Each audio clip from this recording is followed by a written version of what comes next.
અમારી રજૂઆત અમે તો પેલા હાઈકોર્ટમાં આજથી 7 મહિના પહેલા કેસ દાખલ કર્યો છે સૌરાષ્ટ્ર ક્રિકેટ એસોસિએશન સામે. અમારી માગણી એટલી જ છે કે ભાઈ જે તમારા સભ્યો છે વર્ષોથી 489, એમાં એક પણ ક્રિકેટ એસોસિએશનને તમે સભ્ય પદ આપ્યું નથી કે મતાધિકાર આપ્યો નથી. આજે સૌરાષ્ટ્ર ક્રિકેટની અંદર 20 ક્રિકેટ એસોસિએશન છે કે જે યુવા ખેલાડીઓને તૈયાર કરે છે, ક્રિકેટ હારે સંકળાયેલા છે. હવે એને જ મતાધિકાર નથી, એને જ સભ્યપદ નથી, તો તમે એને શા માટે તમે ડિસ્ટ્રિક્ટ ક્રિકેટની જવાબદારી સોંપો છો?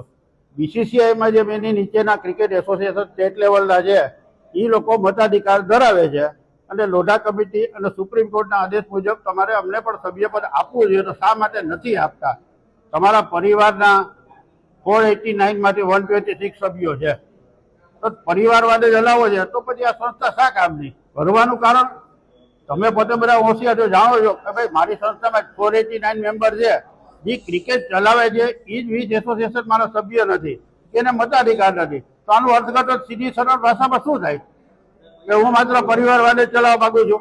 પૈસાની રમતમાં કદાચ આપણે ન પડીએ, પણ પડીએ તો એને આટલી બીસીસીઆઈ માંથી વાર્ષિક ગ્રાન્ટ આવે છે, આટલા ઇન્ટરનેશનલ ક્રિકેટ મેચો રમાય છે એની ગ્રાન્ટ આવે છે. એ ગ્રાન્ટ છે એમણે ડિસ્ટ્રિક્ટ ક્રિકેટ એસોસિએશન કે સૌરાષ્ટ્રના ક્રિકેટના વિકાસમાં વાપરવાની હોય. એના માટે કઈ 500-700 કરોડની ફિક્સ રસીદ બેંકમાં રાખવાની જરૂર છે? જો બેંકમાં જ રાખવા હોય અને ભારત સરકારે બેંકમાં રાખે તો વિકાસ ક્યાંથી થાય? જો વિકાસ કરવો જ છે તો વાપરવા પડે, તો પછી તમારા ખાતામાં કે રસીદમાં ન રાખવાના હોય. દરેક વસ્તુમાં હવે એમ લોકો પૈસો જ જવાબદાર છે. ચાલો, ઘણી વખત સત્તાનો મોહે માણસને બીજાને સભ્ય બનાવતા અટકાવતા હોય.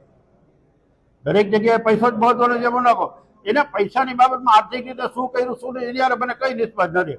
હું એટલું જ કહું કે તો બ્રિટિશરો એટલા વર્ષ રાજ કર્યું, ગાંધીજી ન ઉઠ્યો તો આઝાદી મેળવી હોત. અને હું તો આ માટે આઝાદી અપાવવા માંગતો, હું એટલું કહું તમને 20 એસોસિએશન સભ્યપદ આપો.